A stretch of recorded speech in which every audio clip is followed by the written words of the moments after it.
Earth signs, tignan po natin kung ano yung mensahe para sa iyo ngayong araw. Keep in mind po na ito ay general reading lamang. So, hindi po lahat ay makaka-relate. So, be open-minded. Sa mga hindi pa po nakasubscribe dito sa ating channel, please subscribe na po kayo.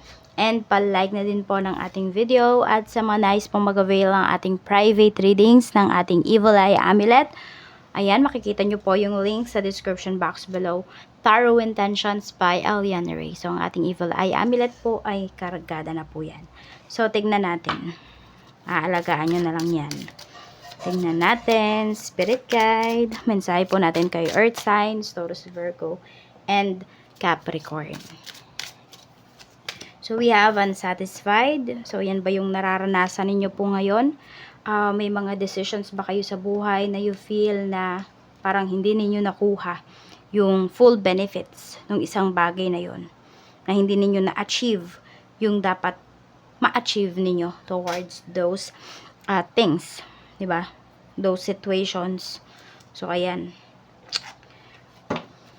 Tignan natin. Ano pa yung mensahe pagdating po sa bahay, sa tahanan po ni Earth Signs, Taurus, Virgo, Capricorn.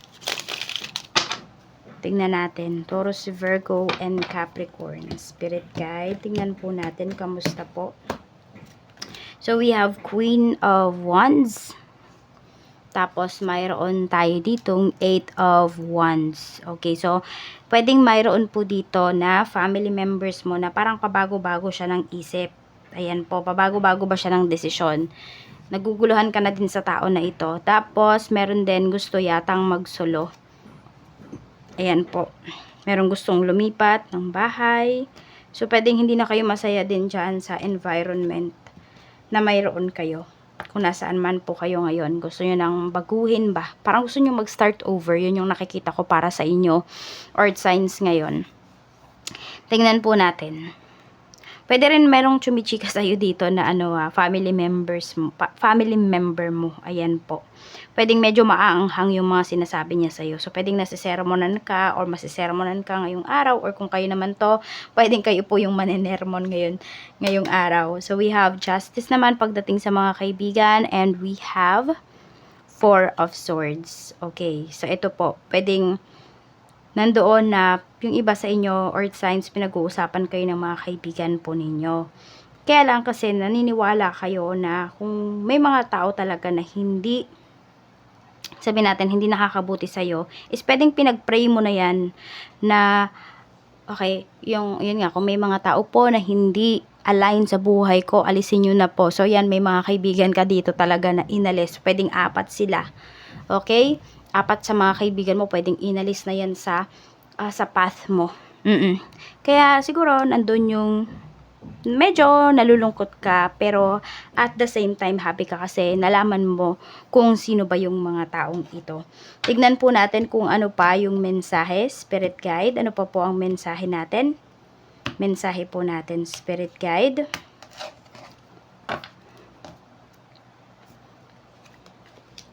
Pagdating naman po sa relationship. So, some of you, pwedeng wala kayong love life. Ayan, pwede rin naman, kakagaling lang nung iba sa inyo sa breakup. At meron din ako nakikita dito na nandoon na nasa isang relasyon kayo, pero unhappy talaga kayo. Okay, hindi talaga kayo masaya. Feeling mo, nag-iisa ka lang. Yun yung nafe-feel nung iba sa inyo dito.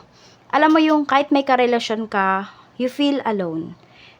Pag may mga problema, feeling mo wala kang kasama, ikaw lang talaga. Pwede rin na nandoon na hindi mo nalalapitan yung person mo, hindi mo siya, parang yes, magkasama kayo, nagkakausap kayo, pero yung mga usapan ninyo pwedeng ang bababaw lamang po. Yung iba naman, magkasama na kayo sa bahay, pero nandun yung parang wala kayong connection. Pwedeng hindi na nga nagpapansinan.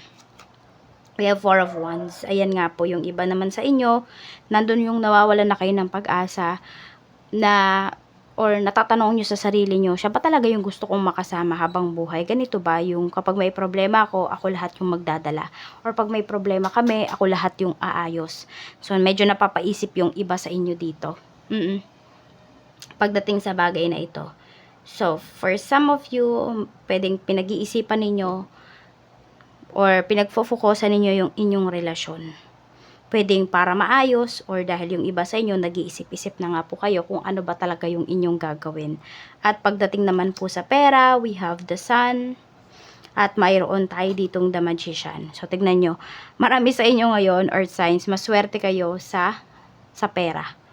Ayan po. Pero yung iba naman kasi sa inyo, kung swerte naman kayo sa love life, sa ibang aspect ng life ninyo, pwedeng sa pera naman kayo medyo tumatagilid. So, ganun talaga, hindi talaga balance. Or hindi, hindi balance. Kung hindi talaga lahat ibibigay sa atin. Meron at meron talaga dyan na medyo mahihirapan tayong part or aspect ng life natin. Which is normal po. So, ayan. Pero pinapakita sa inyo dito, kung meron kayong mga pinagkakakitaan, ayan, i-person nyo lang daw po kasi meron at meron kayo dyang sabihin natin mapapala. May mabe-benefit naman po kayo diyan sa inyong mga pinagkakakitaan. So, 'di ba nga sabi kahit gaano man kaliit yung pinagkakakitaan mo, yung business mo, maging proud ka. Lalo na kung yan po ay galing sa malinis. Okay, lalo na yung pera po ninyo. Tignan natin ano pa yung mensahe. Spirit guide. Actually, nakikita ko din dito earth signs. Maraming natutuwa sa inyo ngayon. So, pwedeng mayroong mga magbigay po ng tips or ng bonus po sa inyo. Tignan natin sa career mo, we have 6 of Wands. Sa career, pwedeng may promotion po dito. Ayan. Pero yung iba kasi sa inyo, pwedeng yes, may promotion, pero hindi yun yung gusto mong position. Kaya yung iba sa inyo, feeling unsatisfied pa rin kayo dito. We have 9 of coins. Meron naman po dito, pwedeng, meron na kayong mga inaayos dito na benefits, pero yung mga benefits na to parang hindi talaga ito yung gusto po ninyo. Okay, parang kulang. Yan, nakukulangan kayo pagdating dito sa trabaho. Parang feeling mo kasi binigay mo na yung best mo, pero bakit ganun? Parang hindi siya na-compensate ng maayos.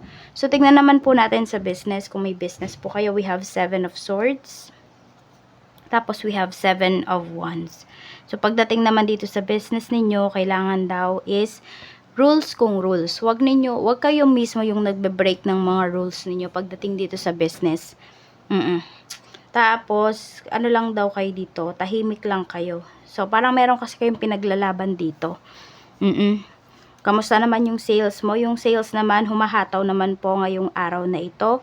At saka marami din talaga kayong gagawin. Madami kayong production ba ngayong araw na ito? Or madami kayong mga kliyente.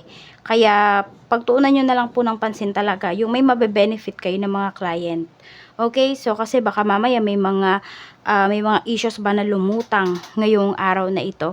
Tapos, dun pa kayo magtuon ng pansin instead dun sa mga client talaga ninyo na, sabihin natin, regular client ninyo or mga suki po ninyo. Tignan natin ano pa yung mensahe. Ayan, pwede kasi na may nag-i-spy sa business mo or may naninira dito sa business mo. Pero kasi kayo, nandun 100% yung puso ninyo dito sa business. At saka, alam nyo po yung gagawin ninyo. Alam niyo kung paano nyo ba ito i-handle. So, we have your dreams need a practical plan. Full moon in Taurus. Ayan po. So, talaga naman po na kailangan natin ng mga practical na pagpaplano. At kailangan din nating aksyonan kung ano man yung mga gusto natin bago natin ito makuha. Kailangan paghirapan din po natin yan. At maging realistic po kayo doon sa mga bagay na gusto ninyong makuha. Yung mga pagpaplano ba ninyo? We have Ace of Swords, mag-focus. At ito, medyo mag-ingat kayo sa pananalita ninyo ngayong araw. Kasi po, pwedeng it's either kayo yung masaktan or kayo yung makasakit. And also, ayan, kasi Ace of Swords natin is communication. Sabihin mo na kung ano yung gusto mong sabihin, but in a nice way siguro. Kung meron ka namang sasabihin, is daanin mo na lang sa direct siya, pero yung hindi naman masasaktan ba yung kausap mo. At hindi kayo mag-aaway. Ayan po, communication is key ngayong araw na ito para sa inyo, Earth signs. At mag-wish na po kayo. Ayan, mag-wish na kayo if may wishes po kayo ngayong araw na ito.